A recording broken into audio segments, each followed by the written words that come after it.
Yo, what's going on, everybody? It is Straight Out of Boston here, and today I'm back for episode number 48 of my Tampa Bay Rays Let's Play series here on Out of the Park Baseball 18.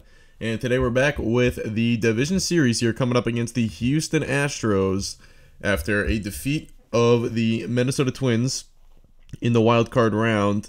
Final score was 3-0. We are moving on to the division series, and that was thanks in large part to Blake Snell's performance. 7 innings, no runs, 7 strikeouts, 3 hits, 1 walk, and he pitched much like he had the entire second half of the season, and that was very, very well for us. And we got the 3 runs, 2 in the 6th and 1 in the 8th, I do believe. And now we have Houston. So Houston was the best team in the American League this year, only 10 games better than us. Sometimes that gap is a little bit bigger. I think there was a couple years ago where there was like a 20-game gap almost. I think it was last year we were a 20-game gap. We were 84 wins, and Houston was 104. I think we played them last year.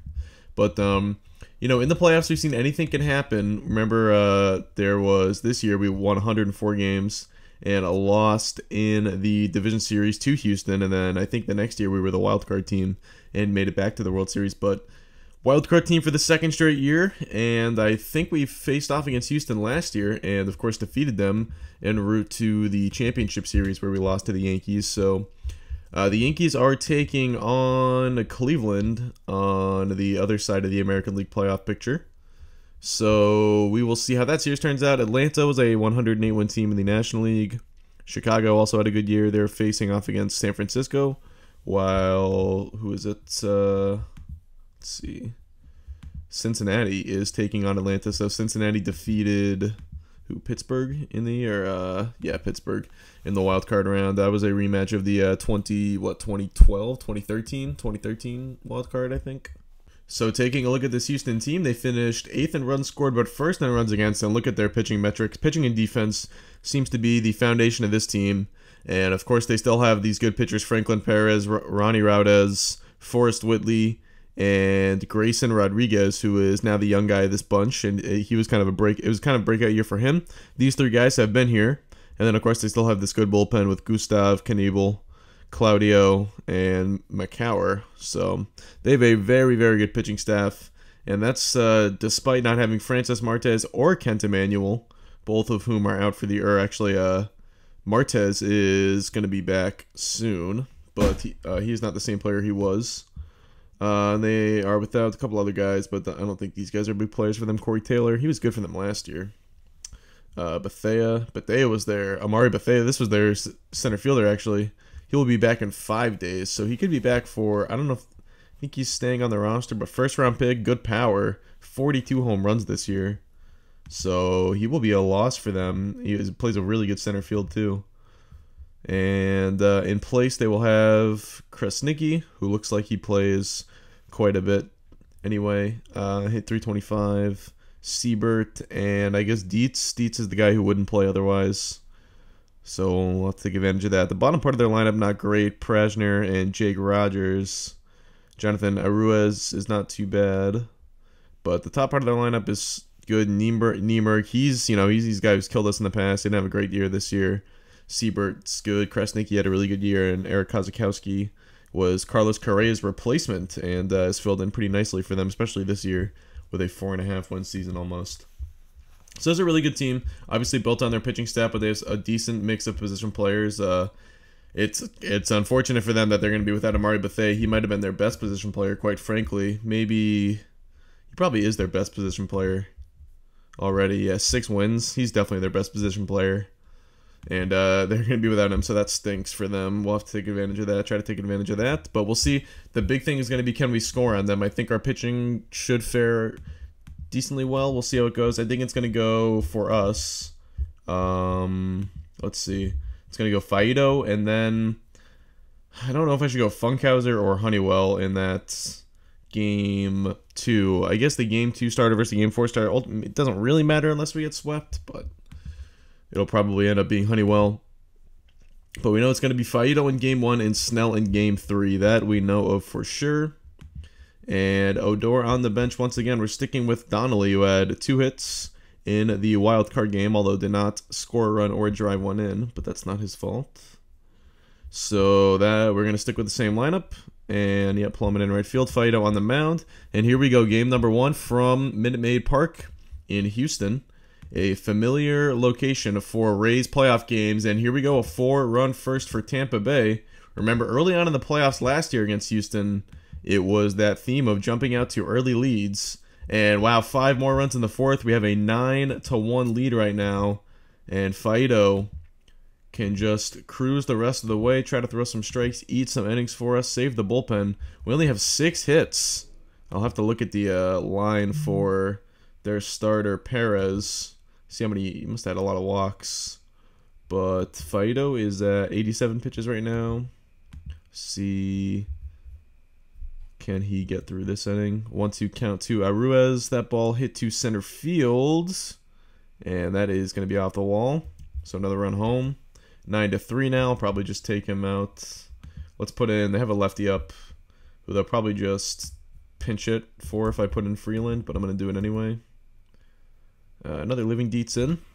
I guess they probably don't have that as much roster flexibility with Bethea probably on the roster, but too hurt to play right now. So we get the fly out. That gets us out of that inning. Might just, actually I'm not going to leave Freeland in, but I'm also not going to warm anyone up. Let's go with Carlos Gomez, and I'll get Andy Schrader warm and see how Gomez does. Gives up a couple walks, it seems. 2 on with no out. That's going to be out number 1.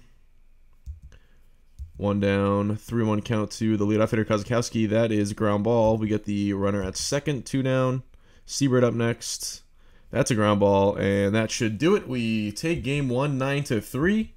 A solid start out of Fido, and Perez only with 2 walks, so I don't know, maybe we hit a couple home runs. Double, another double from Cornell, of course, and then, yeah, 3-run home run from Plomin. So that gave us 4 runs, and then in the, what, 4th inning? Or 5th inning, we made it 9-0, I think. Or 9-1. Here it is, 4th inning. It did start with a couple walks, and then, what was this, a throwing error on a steal attempt that allowed a run to score, and then a double that scored 2 more runs. And yeah, so kind of that inning was more of a crapshoot, but either way, we get it done. A game 1 win. And I don't remember, I think we beat Houston 3-1 last year, so I don't think we have any sort of winning streak going against them in the playoffs, but we do get a game 1 win, and if we do defeat them, it'd be the 2nd straight year defeating them as the wildcard team against the number 1 seed, but not getting ahead of ourselves, not trying to get ahead of ourselves. I'm just saying that is what is on the line. But here we go. We are going to go with Honeywell over Funkhauser in game 2. I'm not going to go against Dave Roberts. He has done good things with this ball club since taking over as the manager, so I'm not going to mess with him too much here. And we're going to let Honeywell go. So that is your Game 2 starter for Tampa Bay, going up against Raniel Raudez from Houston. And Houston, with their backs up against the wall a little bit, they definitely don't want to go down 2-0 with the series going back to Tampa for 2 games. And look at that, the offense doing it once again. 4 runs in the 4th. We have a 6-1 lead for Honeywell now. And Honeywell had a huge, did he have a complete game shutout last year against them? Well, he's not doing that this year. Gives up 3 runs in the 5th. He's at 77 pitches. I'm probably just going to take him out. Let's go with Andy Schrader for a couple innings potentially, or at least 1 inning. We will pinch it for Honeywell. With, do they still have? They have a righty in. So let's go with all batters. Rougned Odor to pinch it, and half inning. Odor didn't do anything there. Schrader, 1 or 2 innings here potentially. Let's see. Gives up a 1-out double to Centeno, or no, Centeno just might have gotten sacrificed or something, who knows. That is a ground out for out number 2. Now Nova pinch hitting for their pitcher. That is going to be hit and caught by the second baseman. A nice play by Devers, as that could have been a base knock and scored a run, but instead it's 7-5. So we have 3 more innings now, 9 more outs to get. So I think I'm going to try and go Diaz, Pint, and then DeYoung. Pint. It's going to be Diaz facing the top part of their lineup, though. Could be a little risky. Kozakowski, Dietz, and Krasnicki. Actually, that's probably fine. They don't really have anyone, especially with Bethea, that really scares me in their lineup, so I think that's fine. Just going 7, 8, 9 in general. Let's see. So nothing on in our half of the 7th. Diaz, I'm going to throw back out there. I'm going to throw out there for the bottom of the 7th. And he retires the side. So we will get Pint Up, who ran into a little bit of trouble in the wild card game, but got out of it, didn't give up the run, and ended up closing out the 8th. Scoreless, didn't need to be relieved. Ploman flies to right center field. That's out number 1. Mendez, he's going to ground out for out number 2. And here is Donnelly. He will also ground out. So 3 straight ground outs. And we head to the bottom of the 8th. Diaz, his night will be done. Pint is on. And he has got a 3-2 count against Josh Seibert, the number 4 man for Houston. And he strikes out swinging.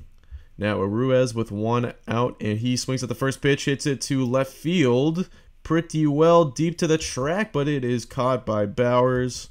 2 down for Centeno, and he will ground out to the first baseman. So 3 up, 3 down once again for Houston. And then that takes us to the 9th with a 2-run lead. And DeYoung looming. He is warming up.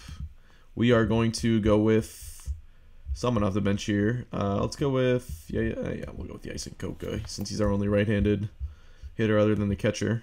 And they actually just brought Knievel in, so ready, watch. I'm going to one-up you and go with Grossvenner, since it doesn't really matter. Probably not going to need these guys anyway. Please get on base. Make me look good, Grossvenner. This guy, he played pretty well in place of Robles this year, and he has himself a base hit. There he is with a leadoff single.